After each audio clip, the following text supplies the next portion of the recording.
नमस्कार दोस्तों, मैं दिव्या आज आपके लिए लेकर आई हूँ मुंशी प्रेमचंद जी की लिखी कहानी अनाथ लड़की। सेठ पुरुषोत्तम दास पूना की सरस्वती पाठशाला का मुआयना करने के बाद बाहर निकले तो एक लड़की ने दौड़कर उनका दामन पकड़ लिया। सेठ जी रुक गए और मोहब्बत से उसकी तरफ देखकर पूछा, क्या नाम है? लड़की ने जवाब दिया, रोहिणी। सेठ जी ने उसे गोदी में उठा लिया और बोले, तुम्हें कुछ इनाम मिला? लड़की ने उनकी तरफ बच्चों जैसी गंभीरता से देखकर कहा, तुम चले जाते हो, मुझे रोना आता है, मुझे भी साथ लेते चलो। सेठ जी ने हंसकर कहा, मुझे बड़ी दूर जाना है, तुम कैसे चलोगी? रोहिणी ने प्यार से उनकी गर्दन में हाथ डाल दिए और बोली, जहाँ तुम जाओगे वहीं मैं भी चलूंगी, मैं तुम्हारी बेटी होंगी। मदरसे के अफसर ने आगे बढ़कर कहा, इसका बाप साल भर हुआ नहीं रहा, माँ कपड़े सीती है, बड़ी मुश्किल से गुजर होती है। सेठ जी के स्वभाव में करुणा बहुत थी। यह सुनकर उनकी आंखें भर आईं। उस भोली प्रार्थना में वह दर्द था जो पत्थर से दिल को पिघला सकता है। बेकसी और यतीमी को इससे ज़्यादा दर्दनाक ढंग से जाहिर करना नामुमकिन था। उन्होंने सोचा, इस नन्हे से दिल में न जाने क्या अरमान होंगे और लड़कियां अपने खिलौने दिखाकर कहती होंगी, यह मेरे बाप ने दिया है। वह अपने बाप के साथ मदरसे आती होंगी, उसके साथ मेलों में जाती होंगी और उनकी दिलचस्पियों का जिक्र करती होंगी। यह सब बातें सुन सुनकर इस भोली लड़की को भी ख्वाहिश होती होगी कि मेरे बाप होता। माँ की मोहब्बत में गहराई और आत्मिकता होती है जिसे बच्चे समझ नहीं सकते। बाप की मोहब्बत में खुशी और चाव होता है जिसे बच्चे खूब समझते हैं। सेठ जी ने रोहिणी को प्यार से गले लगा लिया और बोले, अच्छा, मैं तुम्हें अपनी बेटी बनाऊंगा, लेकिन खूब जी लगाकर पढ़ना। अब छुट्टी का वक्त आ गया है, मेरे साथ आओ, तुम्हारे घर पहुंचा दूं। यह कहकर उन्होंने रोहिणी को अपनी मोटर कार में बिठा लिया। रोहिणी ने बड़े इत्मीनान और गर्व से अपनी सहेलियों की तरफ देखा। उसकी बड़ी बड़ी आंखें खुशी से चमक रही थीं और चेहरा चांदनी रात की तरह खिला हुआ था। सेठ ने रोहिणी को बाजार की खूब सैर कराई और कुछ उसकी पसंद से, कुछ अपनी पसंद से बहुत सी चीज़ें खरीदी। यहाँ तक कि रोहिणी बातें करते करते कुछ थक सी गई और खामोश हो गई। उसने इतनी चीज़ें देखी और इतनी बातें सुनी कि उसका जी भर गया। शाम होते होते रोहिणी के घर पहुँचे और मोटर कार से उतरकर रोहिणी को अब कुछ आराम मिला। दरवाज़ा बंद था। उसकी माँ किसी ग्राहक के घर कपड़े देने गई थी। रोहिणी ने अपने तोहफों को उलटना पलटना शुरू किया।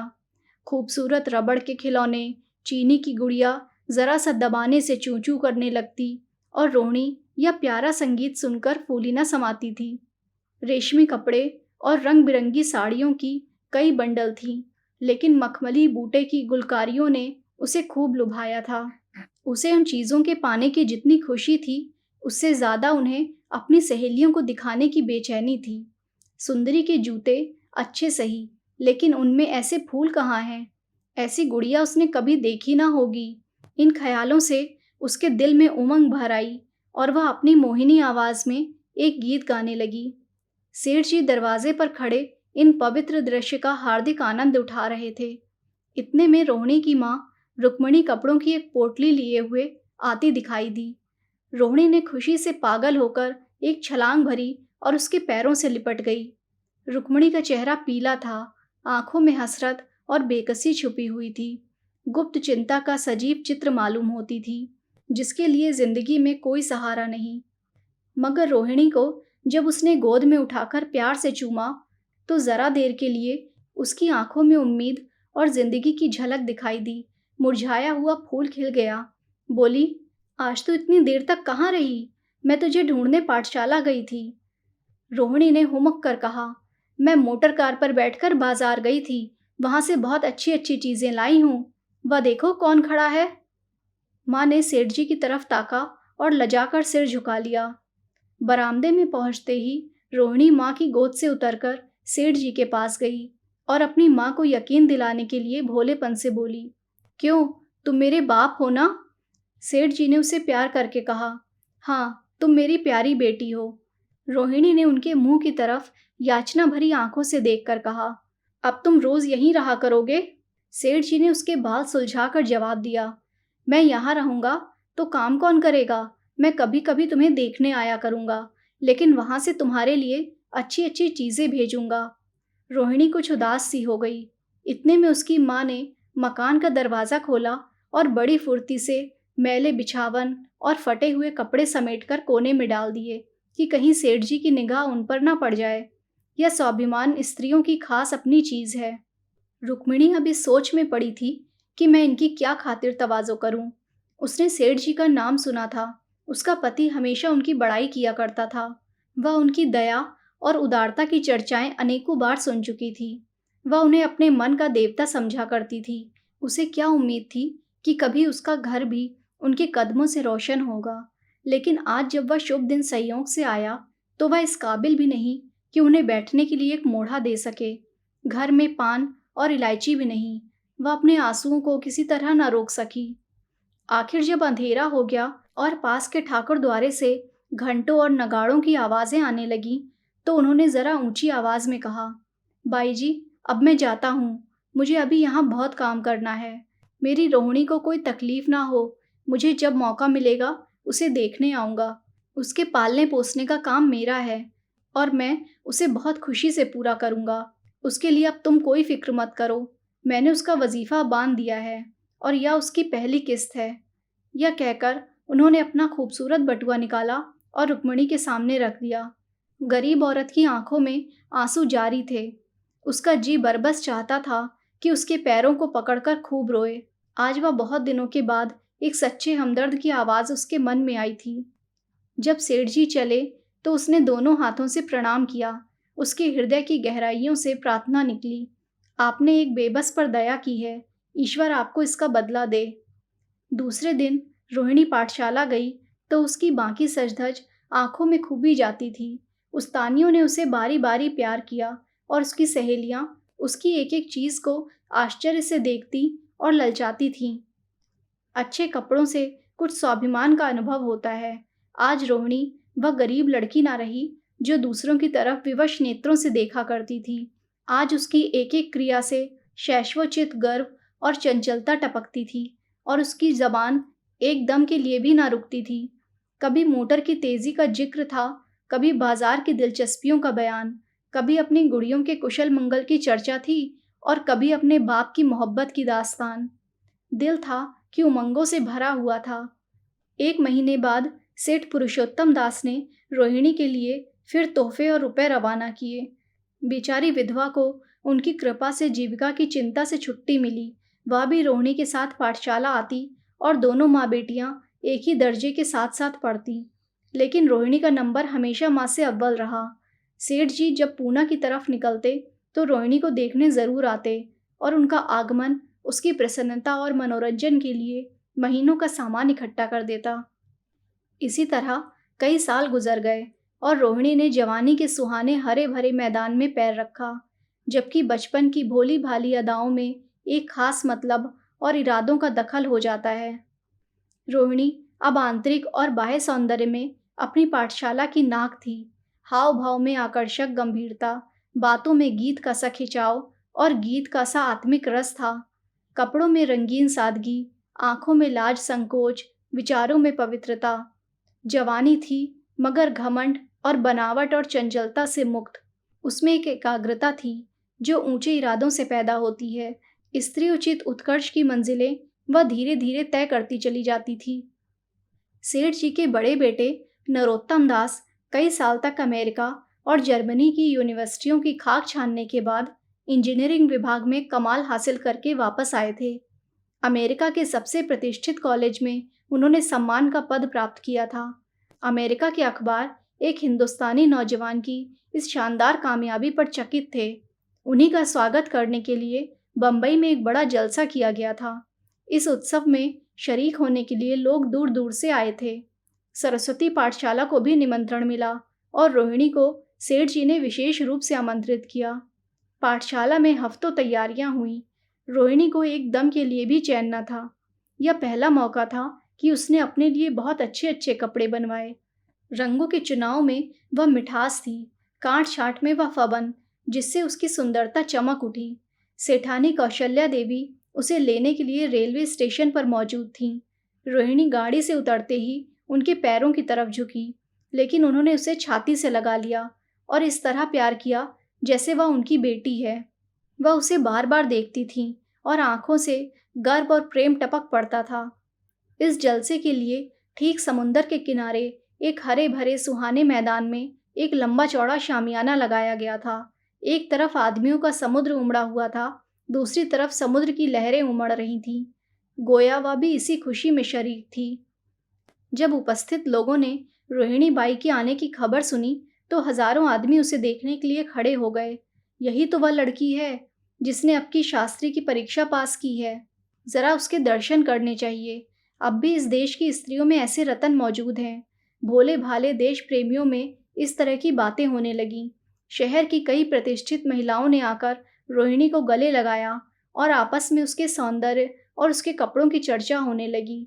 आखिर मिस्टर पुरुषोत्तम दास तशरीफ लाए। हालांकि वह बड़ा शिष्ट और गंभीर उत्सव था, लेकिन उस वक्त दर्शन की उत्कंठा पागलपन की हद तक जा पहुंची थी। एक भगदड़ सी मच गई। कुर्सियों की कतारें गड़बड़ हो गईं। कोई कुर्सी पर खड़ा हुआ, कोई उसके हत्थों पर। कुछ मनचले लोगों ने शामियाने की रस्सियां पकड़ी और उन पर जा लटके। कई मिनट तक यही तूफान मचा रहा। कहीं कुर्सियां टूटी, कहीं कुर्सियां उल्टी। कोई किसी के ऊपर गिरा, कोई नीचे। ज्यादा तेज लोगों में धौल धप्पा होने लगा। तब बीन की सुहानी आवाजें आने लगीं। रोहिणी ने अपनी मंडली के साथ देश प्रेम में डूबा हुआ गीत शुरू किया। सारे उपस्थित लोग बिल्कुल शांत थे और उस समय वह सुरीला राग, उसकी कोमलता और स्वच्छता, उसकी प्रभावशाली मधुरता, उसकी उत्साह भरी वाणी, दिलों पर वह नशा सा पैदा कर रही थी जिससे प्रेम की लहरें उठती हैं, जो दिल से बुराइयों को मिटाता है और उससे जिंदगी की हमेशा याद रहने वाली यादगारें पैदा हो जाती हैं। गीत बंद होने पर तारीफ की एक आवाज न आई। वही ताने कानों में अब तक गूंज रही थीं। गाने के बाद विभिन्न संस्थाओं की तरफ से अभिनंदन पेश हुए और तब नरोत्तम दास लोगों को धन्यवाद देने के लिए खड़े हुए, लेकिन उनके भाषण से लोगों को थोड़ी निराशा हुई। यूं दोस्तों की मंडली में उनकी वक्तृता के आवेग और प्रवाह की कोई सीमा न थी, लेकिन सार्वजनिक सभा के सामने खड़े होते ही शब्द और विचार दोनों ही उनसे बेवफाई कर जाते थे। उन्होंने बड़ी मुश्किल से धन्यवाद के कुछ शब्द कहे और तब अपनी योग्यता की लज्जित स्वीकृति के साथ अपनी जगह पर आ बैठे। कितने ही लोग उनकी योग्यता पर ज्ञानियों की तरह सिर हिलाने लगे। अब जलसा खत्म होने का वक्त आया। वह रेशमी हार जो सरस्वती पाठशाला की ओर से भेजा गया था, मेज पर रखा हुआ था। उसे हीरो के गले में कौन डाले? प्रेसिडेंट ने महिलाओं की पंक्ति की ओर नजर दौड़ाई। चुनने वाली आंख रोहिणी पर पड़ी और ठहर गई। उसकी छाती धड़कने लगी, लेकिन उत्सव के सभापति के आदेश का पालन आवश्यक था। वह सिर झुकाए हुए मेज के पास आई और कांपते हाथों से हार को उठा लिया। एक क्षण के लिए दोनों की आंखें मिली और रोहिणी ने नरोत्तम दास के गले में हार डाल दिया। दूसरे दिन सरस्वती पाठशाला के मेहमान विदा हुए, लेकिन कौशल्या देवी ने रोहिणी को न जाने दिया। बोली, अभी तुम्हें देखने से जी नहीं भरा। तुम्हें यहाँ एक हफ्ता रहना होगा। आखिर मैं भी तो तुम्हारी माँ हूँ। एक माँ से इतना प्यार और दूसरी माँ से इतना अलगाव। रोहिणी को जवाब न दे सकी। यह सारा हफ्ता कौशल्या देवी ने उसकी विदाई की तैयारियों में खर्च किया। 7वें दिन उसे विदा करने के लिए स्टेशन तक आईं। चलते वक्त उससे गले मिली और बहुत कोशिश करने पर भी आंसुओं को न रोक सकी। नरोत्तम दास भी आए थे। उनका चेहरा उदास था। कौशल्या ने उनकी तरफ सहानुभूतिपूर्ण आंखों से देखकर कहा, मुझे यह तो ख्याल ही ना रहा। रोहिणी क्या यहाँ से पूना तक अकेली जाएगी? क्या हर्ज है, तुम ही चले जाओ, शाम की गाड़ी से लौट आना। नरोत्तम दास के चेहरे पर खुशी की लहर दौड़ गई, जो इन शब्दों में ना छिप सकी। अच्छा, मैं ही चला जाऊंगा। वह इस फिक्र में थे कि देखें विदाई की बातचीत का मौका भी मिलता है या नहीं। अब वह खूब जी भरकर अपना दर्द दिल सुनाएंगे और मुमकिन हुआ तो उस लाज संकोच को जो उदासीनता के पर्दे में छिपी हुई है मिटा देंगे। रुक्मिणी को अब रोहिणी की शादी की फिक्र पैदा हुई। पड़ोस की औरतों में इसकी चर्चा होने लगी थी। लड़की इतनी सयानी हो गई है, अब क्या बुढ़ापे में ब्याह होगा? कई जगह से बात आई। उनमें कुछ बड़े प्रतिष्ठित घराने थे। लेकिन जब रुक्मिणी उन पैमानों को सेठ जी के पास भेजती तो वे यही जवाब देते कि मैं खुद फिक्र में हूँ। रुक्मिणी को उनकी यह टालमटोल बुरी मालूम होती थी। रोहिणी को बम्बई से लौटे महीना भर हो चुका था। एक दिन वह पाठशाला से लौटी तो उसे अम्मा की चारपाई पर एक खत पड़ा हुआ मिला। रोहिणी पढ़ने लगी। लिखा था, बहन, जब से मैंने तुम्हारी लड़की को बम्बई में देखा है मैं उस पर रीझ गई हूँ। अब उसके बगैर मुझे चैन नहीं है। क्या मेरा ऐसा भाग्य होगा कि वह मेरी बहू बन सके? मैं गरीब हूँ, लेकिन मैंने सेठ जी को राजी कर लिया है। तुम भी मेरी यह विनती कबूल करो। मैं तुम्हारी लड़की को चाहे फूलों की सेज पर ना सुला सकूं, लेकिन इस घर का एक एक आदमी उसे आंखों की पुतली बनाकर रखेगा। अब रहा लड़का, माँ के मुंह से लड़के का बखान कुछ अच्छा नहीं मालूम होता, लेकिन यह कह सकती हूँ कि परमात्मा ने यह जोड़ी अपने हाथों बनाई है। सूरत में, स्वभाव में, विद्या में, हर दृष्टि से वह रोहिणी के योग्य है। तुम जैसे चाहे अपना इत्मीनान कर सकती हो। जवाब जल्द देना। और ज़्यादा क्या लिखूं? नीचे थोड़े से शब्दों में सेठ जी ने उस पैगाम की सिफारिश की थी। रोहिणी गालों पर हाथ रखकर सोचने लगी। नरोत्तम दास की तस्वीर उसकी आंखों के सामने आ खड़ी हुई। उनकी वह प्रेम की बातें, जिनका सिलसिला बम्बई से पूना तक नहीं टूटा था, कानों में गूंजने लगीं। उसने एक ठंडी सांस ली और उदास होकर चारपाई पर लेट गई। सरस्वती पाठशाला में एक बार फिर सजावट और सफाई के दृश्य दिखाई दे रहे हैं। आज रोहिणी की शादी का शुभ दिन, शाम का वक्त, बसंत का सुहाना मौसम। पाठशाला के दारो दीवार मुस्कुरा रहे हैं और हरा भरा बगीचा फूला नहीं समाता। चंद्रमा अपनी बारात लेकर पूरब की तरफ से निकला। उसी वक्त मंगलाचरण का सुहाना राग उस रुपहली चांदनी और हल्के हल्के हवा के झोंकों में लहरें मारने लगा। दूल्हा आया। उसे देखते ही लोग हैरत में आ गए। यह नरोत्तम दास थे। दूल्हा मंडप के नीचे गया। रोहिणी की माँ अपने को रोक न सकी। उसी वक्त जाकर सेठ जी के पैर पर गिर पड़ी। रोहिणी की आंखों से प्रेम और आनंद के आंसू बहने लगे। मंडप के नीचे हवन कुंड बना था। हवन शुरू हुआ। खुशबू की लपेटें हवा में उठी और सारा मैदान महक गया। लोगों के दिलो दिमाग में ताजगी की उमंग पैदा हुई। फिर संस्कार की बारी आई।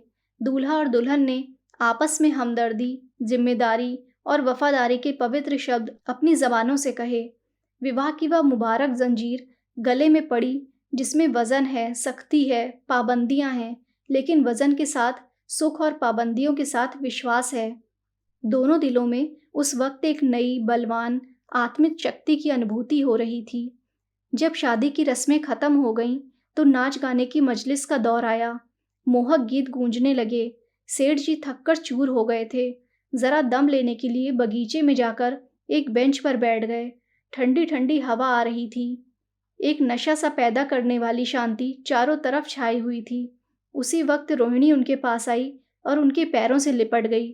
सेठ जी ने उसे उठाकर गले से लगा लिया और हंसकर बोले, क्यों, अब तो तुम मेरी अपनी बेटी हो गई। धन्यवाद।